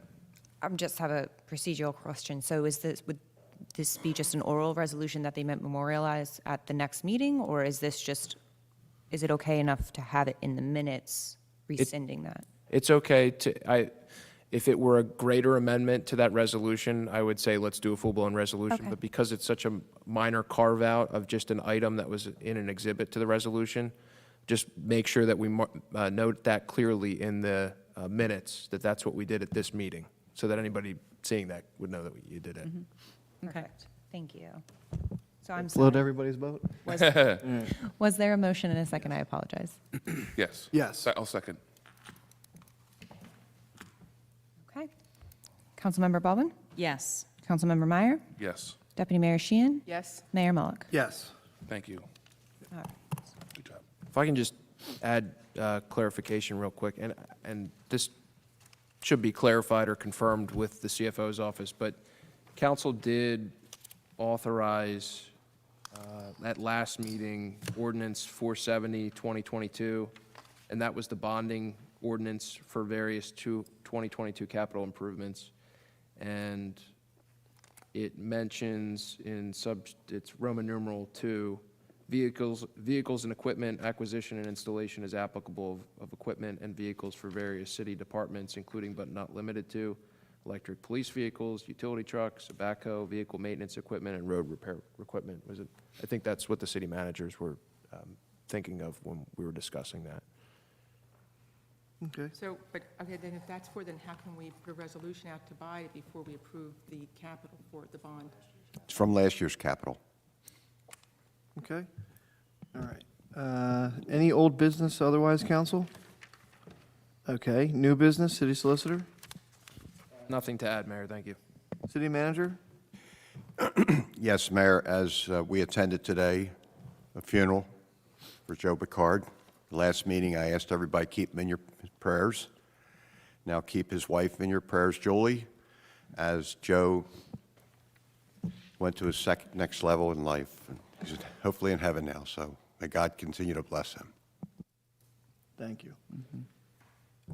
City clerk? Yes, Mayor. I've been asked by the county to just spread some news, try to get some outreach going. They are conducting a broadband assessment and feasibility study that they are asking everybody in the county to participate in at home on your computers. The link is on the agenda. It's on our website under, I think, current news, and it's also shared on social media. It's to assist in their efforts to obtain grants and other support to improve broadband in the community, whether it be the financial, like cheapen the broadband, make it faster, what their options are. So if you follow that website that's on the agenda or on the city website, you take a very, very brief survey. You will need to know what you spend on internet every month and the speed that you signed up for, and then they'll run a little test on your computer just to test the speed. And they're hopefully going to use this to improve broadband within the county. So they're asking for participation. And that's it, Mayor. Can you just put too much under what you spend, or? Make it less, make Yeah, it less. okay. Too much. Okay, thank you. You're welcome. Council members, Councilmember Baldwin? Yeah, if anybody's seen it, it's out on social media at this point. The Beach Safety Committee and they put a nice video clip out there looking for guards, and you mentioned that, City Manager. That was a really good video. It was. That was And fun. there's more to come. Cool. Just to let you know, as far as the safety aspect of beach safety. Yeah, so we Cool. have a lot of work ahead of us, but we've completed a lot of work. Curriculum for the school is wrapping up, so there's a lot going on. So, and there will be an open house. I'll announce that at the next meeting, but I believe it's on the 17th it's on a Sunday at headquarters. Okay, great. Okay? That's all I have. Yes, thank you, Mayor. Like I mentioned before, working with the Shade Tree Commission and trying to kind of mirror some of the rules in West Cape May about, the application process and what they have to go through to remove their trees. So I'll be talking to that committee and, commission to come with some recommendations for City Council. I have a question. Do we have an idea when the county's going to pave Beach Ave? By any chance? I only say that because if, the city owns the last portion of Beach Avenue past Broadway, I would like to see somehow, once that's finished, us to kind of continue it so we don't have like a, Maybe we can pay the county to just go a little bit which further. would be wonderful, absolutely. Seriously. We're looking at March of '23. March of '23. I'm just, if we can get the funding in place, if we have to finish that road, that way it's all complete at the same time. Yeah. And I'd like to see us work out that roundabout at the end there. I think instead of having a guardrail, it'd be nice to have, bollards, so the bikes can go through, even though it keeps the biking area separate, and also helps you make that semicircle turn. And I'd like to see, a lot of towns have this all over Cape May County, but we don't necessarily have a designated location for people to take pictures on a lifeboat that's not on the beach. So I'd like to see in that area possibly a lifeboat split down, banana ways, so people with wheelchairs or whatever can get behind there without having to climb over the boat. I think it's a great opportunity for people to take pictures. That's cool. And I like it. that's all. That'd be cool too, yeah. Okay. No, I like that. Deputy Mayor? I just have one item. How are we doing with progress in getting the live stream from before December working? We've reached out to the company. We still haven't heard anything back yet. Hopefully shortly we'll have an answer. All right, because I think it's been months now, and no one can go back to any meetings before Yeah. December of we're this year. dealing with a company that went out of business, so they're always difficult to get a hold of. Yeah, because I think a lot of people always went back to those old meetings to look at what happened to get a better feel of the meeting versus just reading it in the minutes. Right. Okay. That's a good point. I just do want to pass our condolences on to the Picard family as well. Joe worked so hard for the city of Cape May, and I know we all share our love for the Picard family. I also do want to just mention, there have been several, thank God not in Cape May, but several drownings recently in the county. Not to sound crass, but as a warning, every one of them was on an unguarded beach. Another one just happened yesterday, I think, in Wildwood Crest. Again, on an unguarded beach. I say that just as a warning to everybody. We have 8 beaches that are guarded right now, 10 over the weekend. And actually, if you don't mind, I'd like to just say what they are real quick. Because we have 8 beaches to go to that are guarded from 9 a.m. till 5. So you can go to the beach and go swimming during those hours, but go to one that's guarded. And those beaches are Pittsburgh Avenue, Philadelphia, Howard Street, Ocean Street, Perry, Grant Street, and First Avenue. And several more will be added over the weekend. But of course, go down to the beach and check. You don't have to walk more than one beach to go to a guarded beach. So go to a guarded beach. And lastly, I do want to just compliment again Public Works getting the city ready. Really getting a lot of good stuff going, and especially the bathroom that really needed a lot of work. They're doing a nice job there on Ocean Street. So thanks a lot. Let's open it up for public comment. Anyone wishing to come to the microphone? Please state your name and address. Mr. Seeger?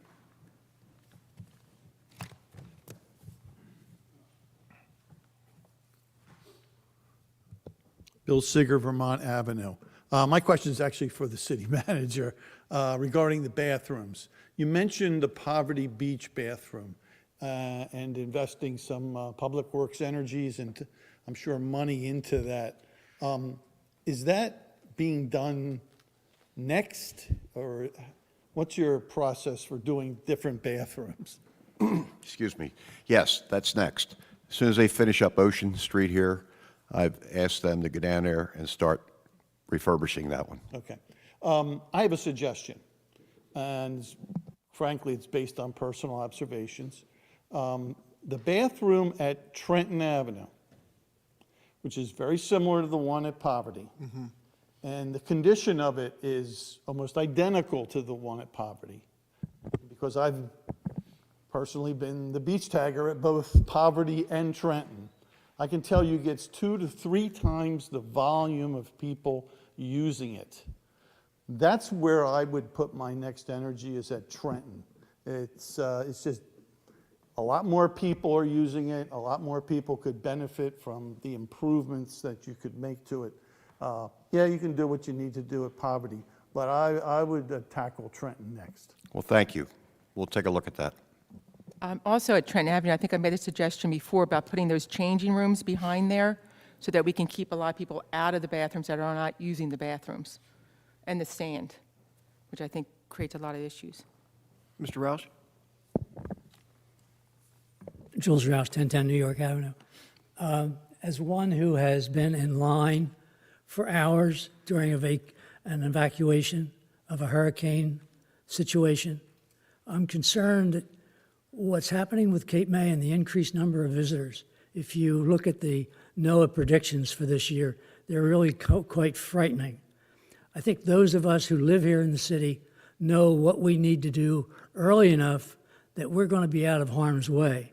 My concern is the visitors that we have coming. How do we let them know how to get out of the city? What's the best way to vacate what I'll call just South Jersey?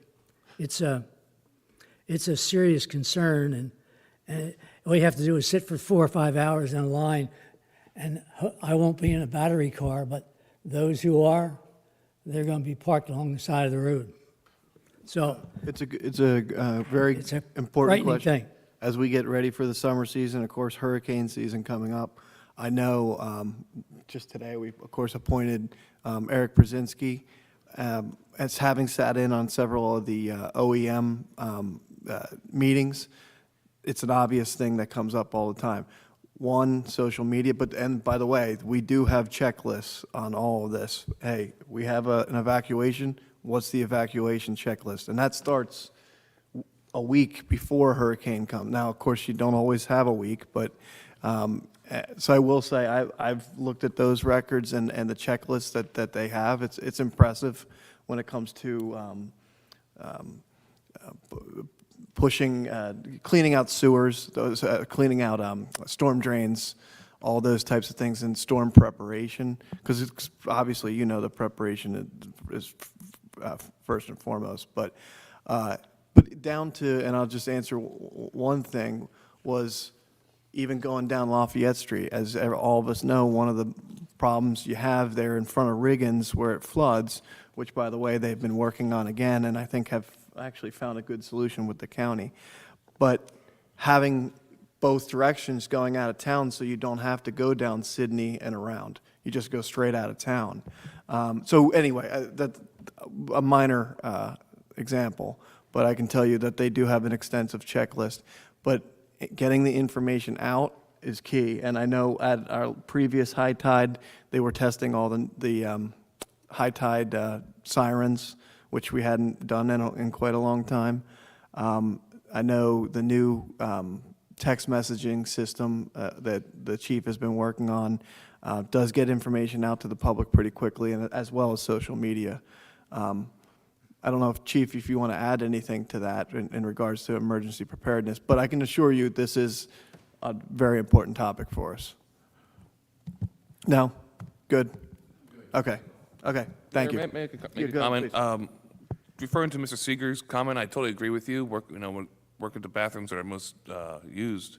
Part of the reason we were talking about poverty was because we got a letter in our mailbox saying that some of the concrete in that area is cracked and it's way past needing repair. So that's something we also need to work on in that area for safety reasons. Any other comments from the public? Okay, motion to adjourn? Thank you, everyone. Have a wonderful evening. Thank you. Time is 7:49.